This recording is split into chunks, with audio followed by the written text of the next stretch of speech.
Okay, so I'm just getting things cleaned up and I'm bringing in the larger crock pot here so that I can get some lunch made for us today. And I decided to use up this creamy wild rice soup that I had in my pantry downstairs that needed to get used up. I'm using some turkey stock that was canned in 23.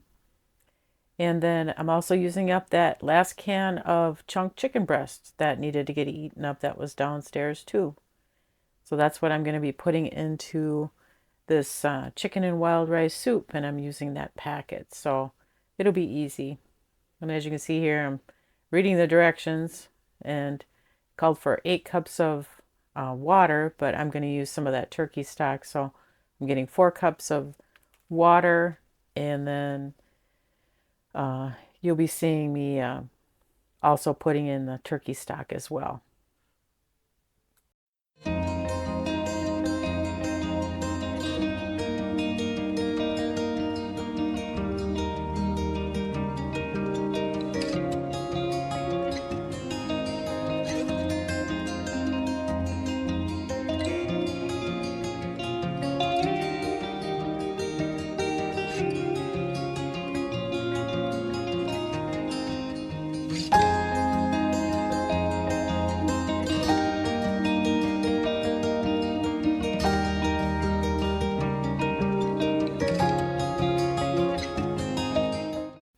So before I added the chicken, I did rinse it out. I drained it and then I rinsed it.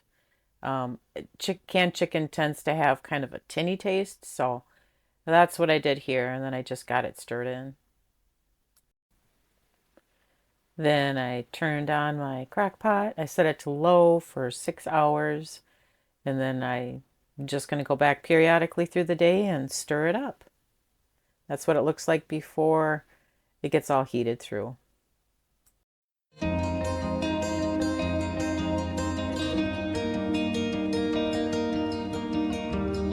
So I have a few errands to run today.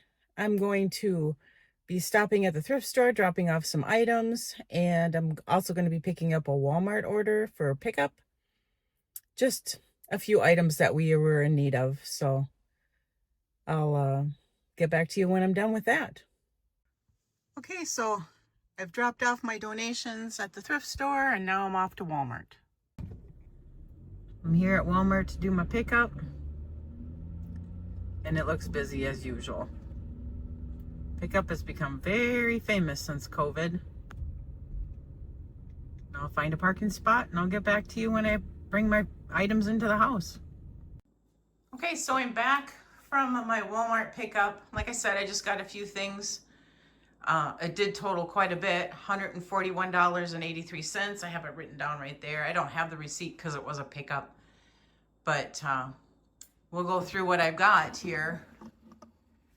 I've got unsalted crackers, some microwave popcorn, 18-count eggs, some Angel Soft toilet paper, some Greater Value napkins, some strawberries, two 2-pound chubs of cheese because I'm going to shred my own, some Mrs. Butterworth syrup, some mini wheat thins. That's going to go into the pantry. Then we also have a gallon of milk, 2 frozen orange juice chubs, a package of string cheese, some celery, an English cucumber, 2 packs of bacon, because we've already gone through our bacon. That's how much we eat bacon. I know it's not right, but we love bacon. Non-perishable items, hairspray, Vapo shower tablets, razors, just some Greater Value white bread, some sub rolls. I'm going to be making some freezer sandwiches.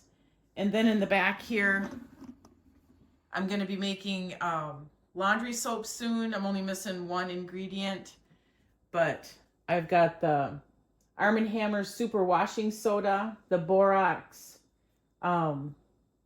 cleaner, and 3 tubs of Fells naphtha. And I'll bring you along when I do that process.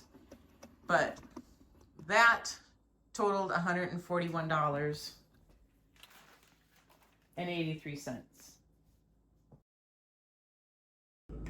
Okay, so the strawberries that I purchased from Walmart, I'm going to mash them down with a little bit of sugar.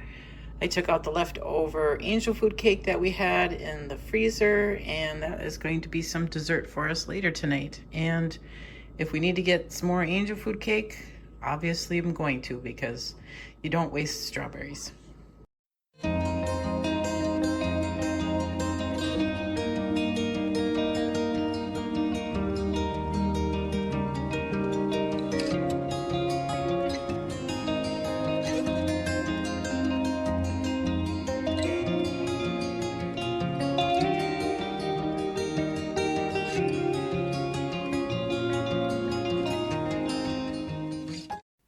Okay, so now I'm going to cut down that cheese so that I can get it shredded. I just cut it into chunks, and then I cut those chunks down a little bit smaller so that I can get it into the shredder.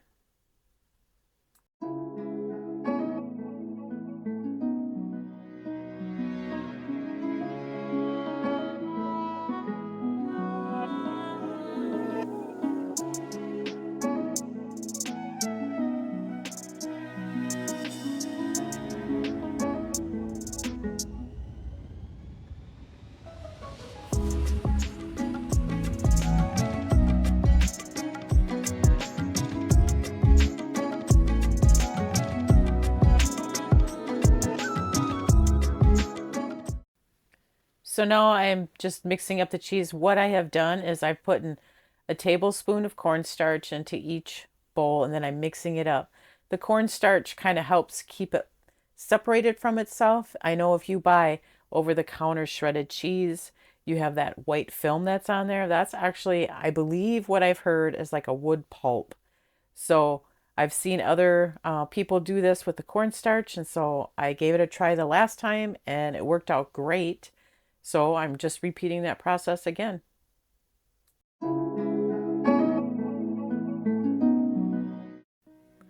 So now I'm just putting them into the containers here. So that's what you're seeing.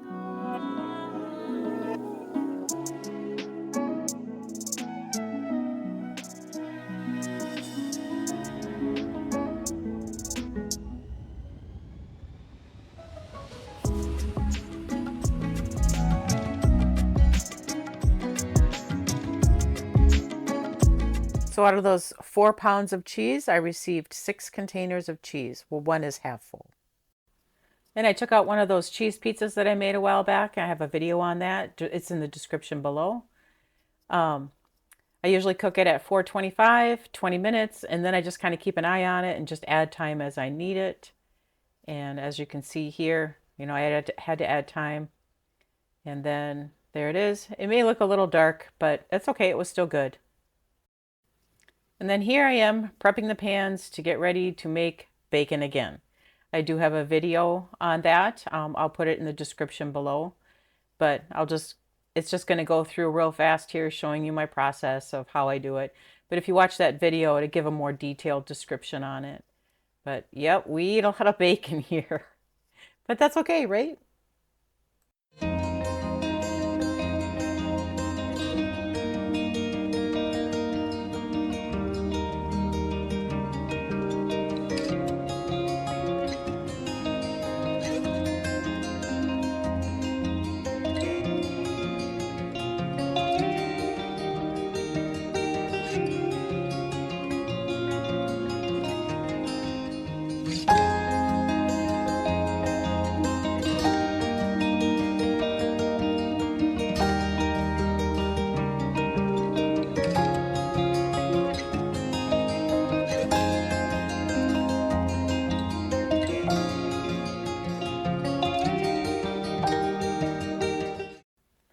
Now I'm going to be making some freezer sandwiches, and I have it in one of my previous videos here.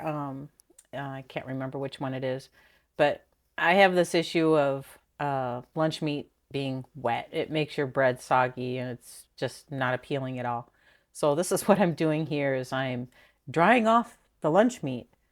It's the way I do it. It's the way I like it. As you can see the napkins? Yeah, they were pretty wet.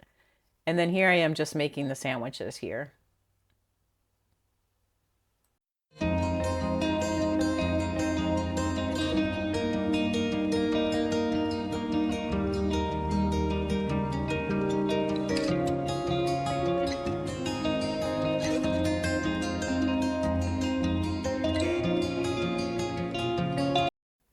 Here I am going to be multitasking. I pushed the sandwiches aside to deal with the bacon. I took the bacon out, was putting it in between paper towel, putting more on, and then you'll see that I finally get done with it. So that was a long process, but it got done, and I'm glad that is over.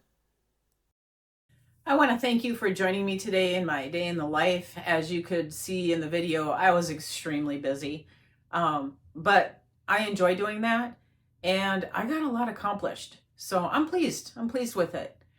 If you like this kind of content, give it a thumbs up and subscribe to the channel, and you make it a great day.